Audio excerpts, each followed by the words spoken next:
empty bones and a thirsty soul, dreaming for more than the life. Oh, oh, oh, I'm ready to go. I'm ready to go. Creation will.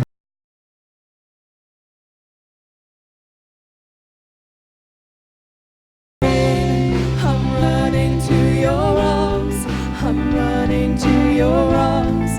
The riches of your love will always be enough. Nothing compares to your embrace.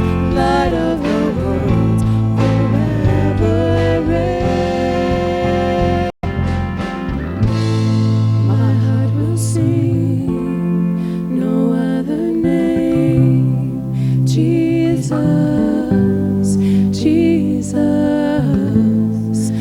My heart will sing no other. My heart will sing no other name. Jesus, Jesus.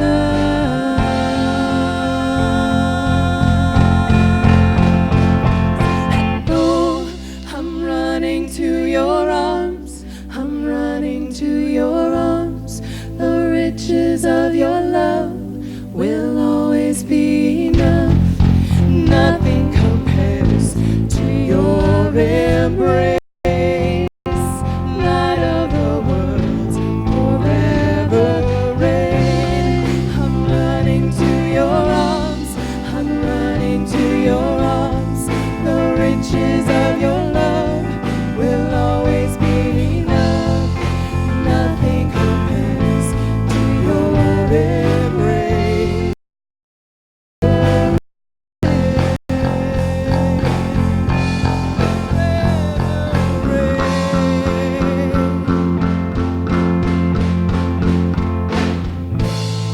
My heart will sing no other name. Jesus, Jesus.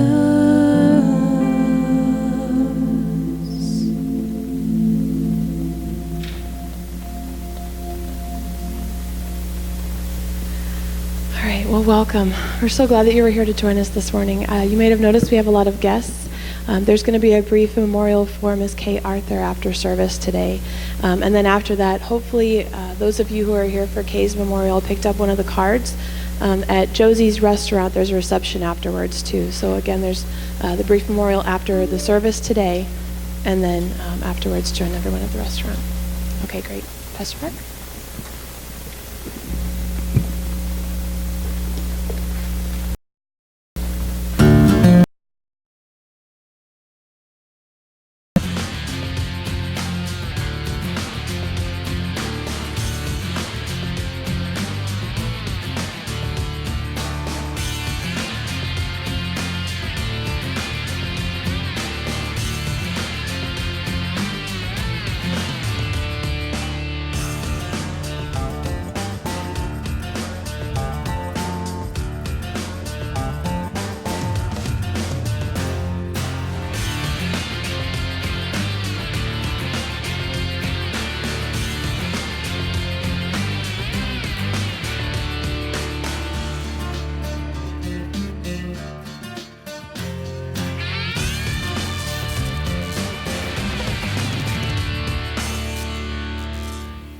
I want to ask you a question. What is stranger than fiction?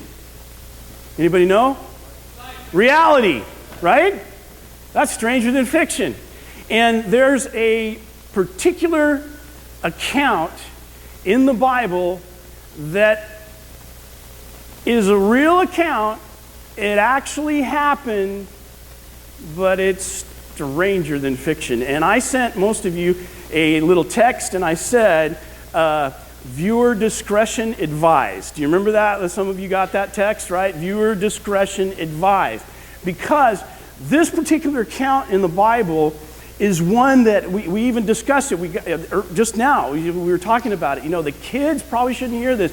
In fact, I don't want to hear it, but it's a story, it's an account that so tells an incredible pointed message that I've got to tell it. So we got to look at it, and it's over in Judges. So if you've got your Bible, this particular ancient text that we have, the Bible actually is not a book, in case you were wondering about that. Some people wonder, what is the Bible? The Bible's not a book. The Bible is actually a collection of ancient documents that are actual accounts that took place. It's more like a library than it is a book. See, somebody didn't just sit down and write this. These were all different people wrote these different accounts at the particular time that these things took place. And so in Judges, I want to tell you when this period was, because it's important to the whole story and overall look. In Judges, this is a period of time when Israel had just settled down in the land that we call the Promised Land. They finally got to the Promised Land. And they had Joshua as their king at the beginning of that, and they had David as their king at the end, but there's 330 years without a king. 330 years of difficulty and 330 years of judgment. That's what Judges is all about. And Israel at that particular time had a commonwealth. They were 12 tribes, and they had a commonwealth, and they had a common ancestry, and they had common beliefs, and so they all looked to the same God, but there was no king.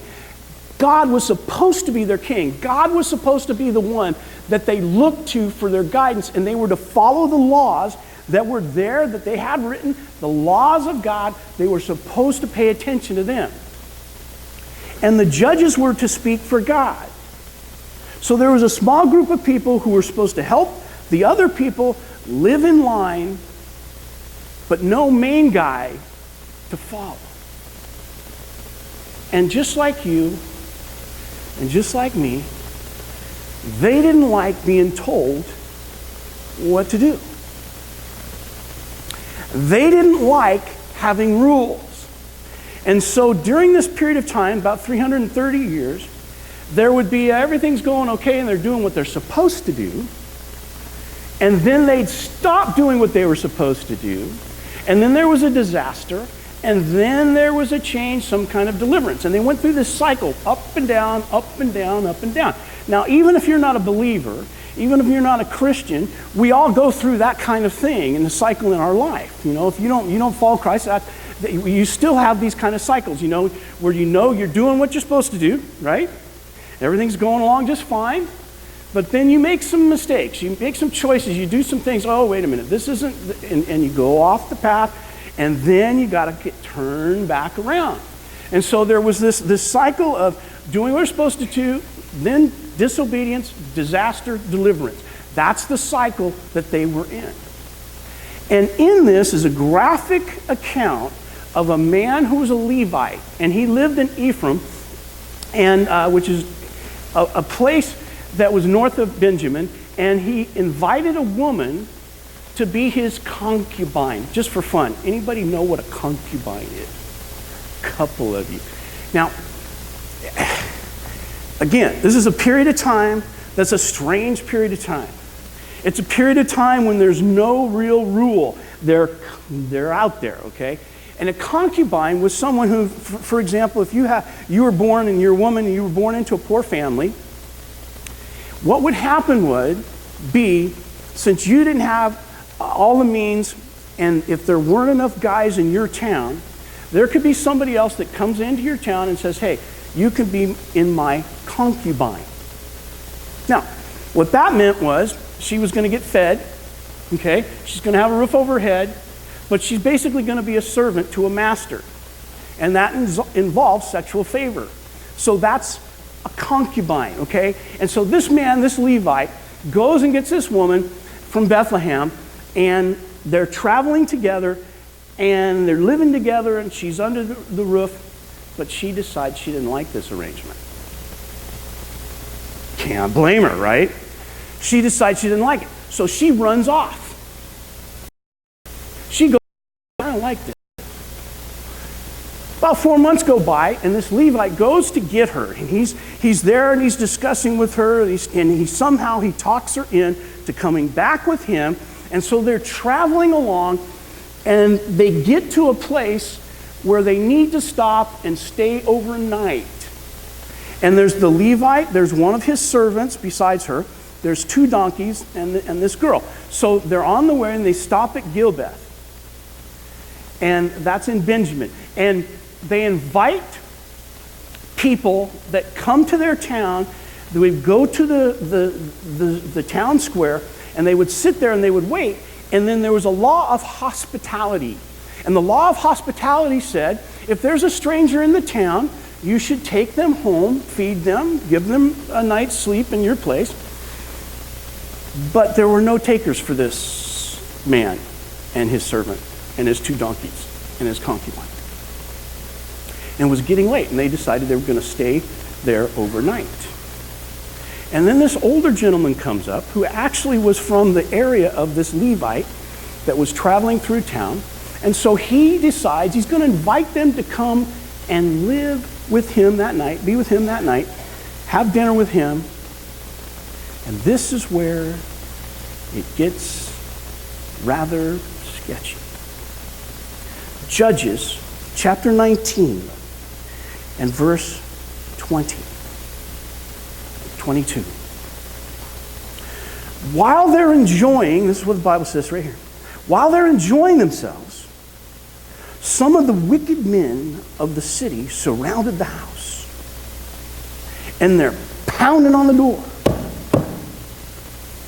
And they shout to the old man who owned the house, "Bring out the man who came to your house so we can have sex with him." I'm looking at this story and I'm thinking, didn't make my bedtime story. Right? Didn't hear this. I didn't say, "Hey, Dad, would you do the one about the concubine and the guy getting raped?" Didn't do that. Wow. But there's a point. Stay with it. Well, the owner of the house went outside and said to them, "No, friends, don't be so vile. Since this man is my guest, don't do this outrageous thing. I got a better idea. Watch this. You ready? Here's my virgin daughter. Take her."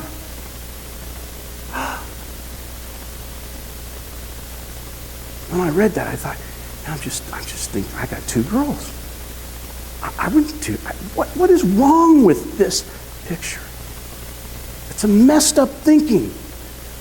Watch this. Look, here's my virgin daughter. And, hey, take the concubine too. Take this other girl. I'll bring them out to you. And you can use them any way that you want. Do whatever you wish. But for this man, don't do such an outrageous thing. But the men would not listen to him. And so the man took his concubine, the Levite took his concubine, threw her out the door, closed the door, locked the door, and they raped her and abused her throughout the entire night. And at dawn, they let her go. And she somehow makes her way back to the house where her master was staying. And this just gets me. I look at this and I think, why in the world would this be? The Bible just tells it like it is. This is an account. It just happened. This is what was going on during this period of time when they weren't following what they were supposed to be following. To the house. So the woman went back to the house where their master was staying, and she fell at the door, and there she laid until daybreak. And then this just gets me to verse 27. So when he got up, I don't know about you, but I think I would have probably spent the whole night wondering if she was going to survive. When he got up, he wakes up, and he opens the door of the house, and he steps out to continue on his way. And there lay his concubine, fallen in the doorway of the house, with her hands on the threshold. And he says to her, "Get up, let's go." Man. But no answer. No answer, no answer. She's dead. So the man puts her on his donkey and set out for home.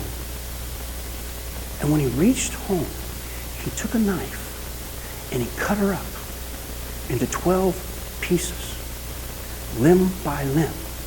And he sent the 12 parts to the area of Israel. And everyone who saw this and heard the story They said, such a thing has never been seen or done since the day the Israelites came out of Egypt. See, that kind of thing happened to them in Egypt all the time. The Egyptians took whatever advantage they wanted against the Israelites, and they took whatever they want whenever they wanted. And they said, this hasn't happened since we were delivered. What is going on? We've got to do something about this. What are we going to do? So, in this particular account, you're looking at this and you're saying, how in the world could people get so far away from any kind of a standard that they would do these kinds of things, and it gets worse? You ready? So how could it get worse? It gets worse. Chapter 20, verse 1. Then the Israelites in Dan and Beersheba and some of the land of Gilead came together as one assembled before the Lord in Mezbeth. And so here they're going to go before God. They're going to ask God. They're going to talk to God. But I'll tell you what, God wasn't a big part of this scene, because look what they come up with. The leaders all the tribes in Israel took their places and assembled, and there were 400,000 men with swords. 400,000 men with swords. And the Israelites decided, here's what they're doing. They talked among themselves, we got to do something about this. So here's their plan. We're going to send letters to Benjamin.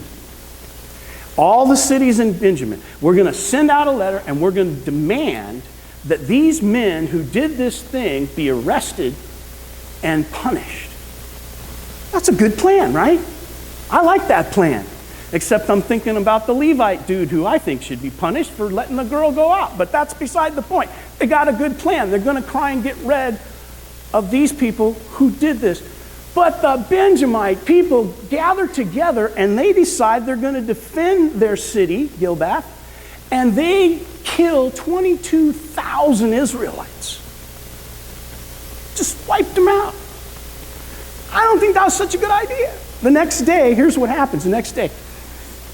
The next day turns into this horrible battle. They're all fighting. The Israelites got together. The Israelites get the upper hand, and they go into Gilbath, and they slaughter every man, woman, boy, and girl, and all the animals. So here you go. Your mom's dead, your sister's dead, and your dog's dead. 600 men escape out into the desert who were of the tribe of Benjamin. 600, that's all. They escape. And they're hiding out. And they spend 4 months hiding out. Meanwhile, the Israelites sitting around, celebrating their victory, having a little drink, and having a little food. And they go, what? Wait a minute. We just wiped out one of our 12 tribes. We need to do something about this. We can't just wipe out an entire tribe. We'll only have 11 tribes. It won't be the 12 tribes. So they get a bright idea. Here's what they're going to do. They realize it, and they say, okay, here's the deal. We had one of the towns, they didn't participate with, the Jabesh Gilead. They didn't participate. So here's what we're going to do. We're going to go over there to that town. We're going to wipe them out. We're going to wipe everybody in that town out. We're going to kill every single person. But we're going to bring the virgins back. Just going to keep the virgins. Only the virgins. Have a hard time finding those in LA, right? So they're going to bring the virgins back. Okay? Now, I'm looking at this and I'm thinking, what in the world is going on? Why would this be in the Bible? So they do it. They wipe them out, they bring them back, and they go out to the Benjamite warriors that are hiding in the desert. They say, listen, guys, it's been a rough couple of days. We know. But guess what? We got some virgins for you. So they start to come out of the desert. And so here you go. Here's a virgin. Here's a virgin. You guys go back to your city, rebuild it. We want to have all 12 tribes intact. So go back to your city. And they get down, and there's a couple hundred guys left, and there's like no more virgins. What are we going to do? Right? So they decide there's a party going on down in Shiloh, and all these girls will be there, You guys that are left, just go grab you one. And I'm going, what is wrong with this picture? What is going on? This doesn't make the bedtime story. This isn't something you talk about a lot of times in public. That's why I sent you out a message. I said, hey, you ought to not bring the kids because this is bizarre stuff. But guess what? Judges ends up with a statement. And if you've got your Bible, you might want to turn there. The very end of Judges in chapter 21, verse 25, it tells us how a people who were blessed of God, given promised land, delivered from Egypt, how they could get so far away from the principles and of God and a holy God. You ready for it? Watch if you don't see it. Could be a little bit familiar.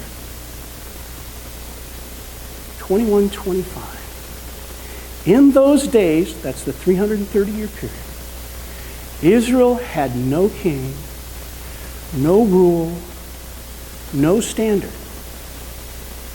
Everyone did as they saw fit.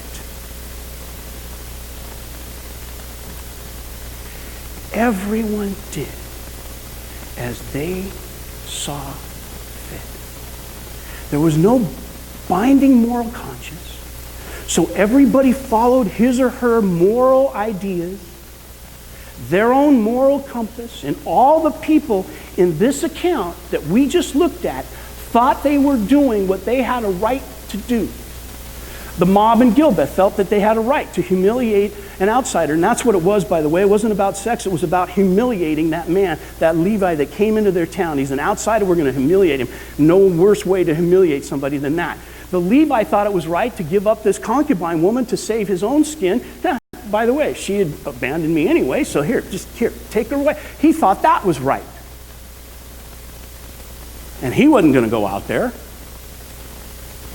Israel thought that they were right by going to the Benjamite cities and killing all these people and stealing their women and allowing these men to take them. They all thought they were doing what was right in their own eyes. And everybody did what was right in their own eyes with no standard, no moral compass. And guess what? There's a bit of that in me. And there's a bit of that in you. And see, the unstated thing in America today that is stated by the undercurrent of our culture is that we have the freedom to do what we want, when we want, with whom we want. And you can fill in this part. Ready? Do it with me. As long as it doesn't hurt anyone. Do what you want, when you want, with whom you want. Take out that there's no standard. What is the right standard is what I decide.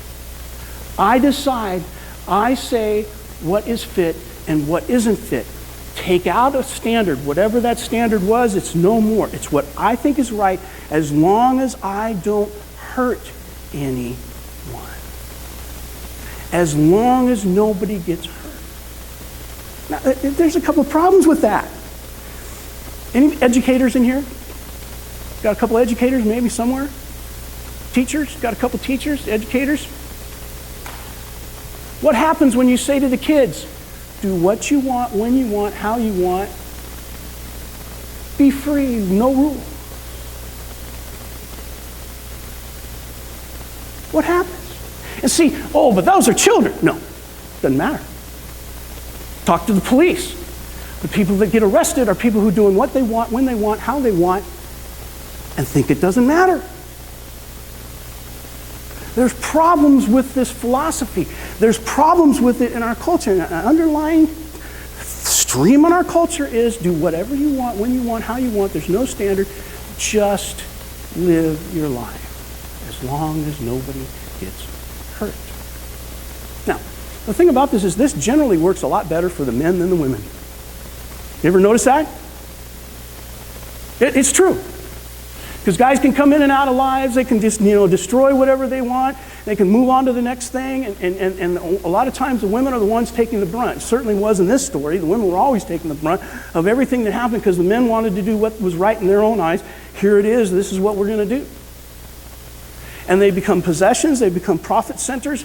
And the primary problem is, here it is. You can't do what's right in your own eyes. And I say, oh yeah, I can. The Bible says differently. The Bible says that the heart is deceitful above all else. It will pull you away from things that you want to do and you know are right. And eventually, here's what happens with that whole philosophy of I do what I want, when I want, how I want, with whom I want, as long as nobody gets hurt, eventually it hurts you. And guess what? You're somebody. You're somebody. You see, the things that people get bound with, watch this, this is good. Not from me, it's from the Bible. Things that get bound on us are this. Here's what happens. We do what we want, when we want, how we want. We buy what we want. We chalk up the debt. And then what happens? No freedom. You're locked into debt. Right? Okay. Another one. You do what you want, when you want, how you want, with whom you want, and you get into habits that you know are destructive to who you are. Whatever that habit is. And you keep going, it's not hurting anybody, it's just me. But then what happens? You get trapped, and you are now the prisoner of the habit. I remember my dad and mom, I said, I want to go see the Beach Boys. I'm not really that old, but I want to go see the Beach Boys. Can I have the money to go see them? No, we're not letting you. We don't want you. We know what goes on at those concerts. And there's a lot going on at those concerts. So I got together with a bunch of friends of mine, and their parents wouldn't let them go either. So we went down to the stadium in San Diego. That's where I was born and raised. And we got down there, and we were trespassing, and we said, let's rush the gate. Good idea, right? When you're 16, you go crashing through the gate. So got a bunch of us stalled together, and here we go. We're getting ready, and all these police show up, grabbed us, put us in these paddy wagons, and hauled us off. And guess what I had to do? Dad, help. Didn't do what I was supposed to do. Disobedience, right? Disaster. I need Dad. And that's where we all are. We go through that. It's like we know that if we continue in this, it's going to trap us. People think, oh, I can do what I want, when I want, how I want. I can smoke as much, drink as much. Whatever it is that you get trapped in, alcohol or drugs or whatever it is. And I'm not against, little drink or whatever. That's not what I'm talking about. But you think you can do as much as you want, when you want, how you want. And then you get addicted. And you're trapped. And what happens is we think we're not hurting anybody else, but we hurt the people who love us. We hurt the people that care about it. We hurt the people that are coming up behind us. And I don't know about you, but my current dysfunction, and I'll tell you my dysfunction, I have some real serious trust issues. I just do. I try to trust the Lord, but it's related to so many people hurt me. As a pastor, I got all kinds of relationships that get hurt. All kinds. And so I got these trust issues. And see, but that trust issue is related to people doing what they thought was right in their own eyes and treating me in the way that they treated me. And now they hurt not just me, but they hurt themselves because they don't get to have a wonderful relationship with me. Right? So your current dysfunction oftentimes is related to people doing what they want to do, when they want, how they want, without a standard. So here's what we can do. If that's how we're going to live as Americans, if that's how we're going to live as Christians, we got to change it a little bit. Here, you ready? Here, let's change it. You can do what you want, when you want, how you want, with whom you want, as long as it helps someone. Now see, that's not so selfish. Does it help somebody to use them? No. Does it help somebody just to run around over here? Does it help somebody to get addicted? No. take the equation so selfishly, as long as it doesn't hurt anybody, take that out and say, as long as it helps somebody. But in the end, we're typically hypocrites, because here's what we do. We want what we want when we want, and we begin to reap what we sow, okay? Because that's what happens. We begin to reap what we sow, and then we look for a king to bail us out. Somebody's got to do something about how messed up the world is. This is just for fun, so don't get mad at me. So then people actually talk about having Trump as a president. There's a king, right? Fix it. And I really couldn't care less. That's not where I'm at. But we look for somebody to fix it. Why? Because now we're starting to get to a point where we can't just do what we want, when we want, how we want, with whomever we want. We're starting to get trapped. And that's because there's a standard. There is as much as our culture wants to tell us there is no standard, there is a standard. As much as our culture wants to tell us, no, you don't have to abide by certain morals. Your morals is what you decide. Then what happens is we get further and further and further away, and it becomes every man for himself, and every man gets isolated from himself, every woman gets isolated and also isolated from themselves. And then what happens is we get cheated out of the best life, because that's what God came to do. He came to give you life. He came to give you a good life. He came to give you a righteous life, a life with Him that is following a standard, not that I made up, not that you make up, but that He made. Because He knows the book, and He knows how you function, and He created you, and He knows how you can operate at your optimum. And see, we are going to celebrate in just a few short weeks the birth of the King, Jesus. And the celebration of the King, Jesus, is a worldwide event. And even though our nation seems to be more and more intent all the time on doing what is right in their own eyes, when Jesus was born, He said, look to me for how to live. It'll be a better life. And that's what He offers, a better life. I'd like to pray. Father, wow.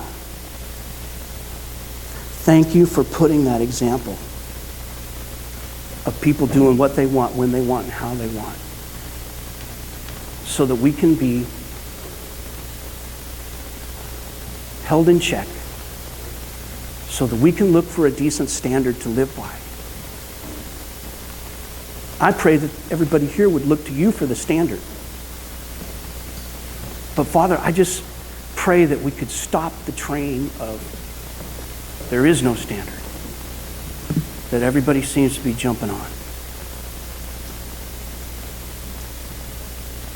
And help us to seek You and to seek out the standard that You have for us. And we'll be careful to remember that You love us and care about us and want us to have a better life. You're not down on us. You're not trying to attack us.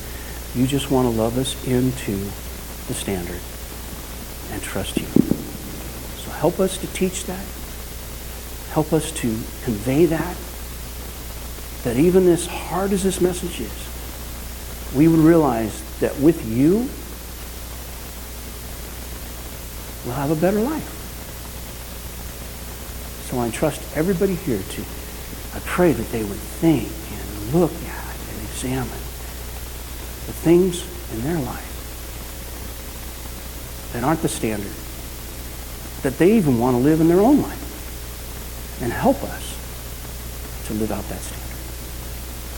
I pray it in Jesus' name.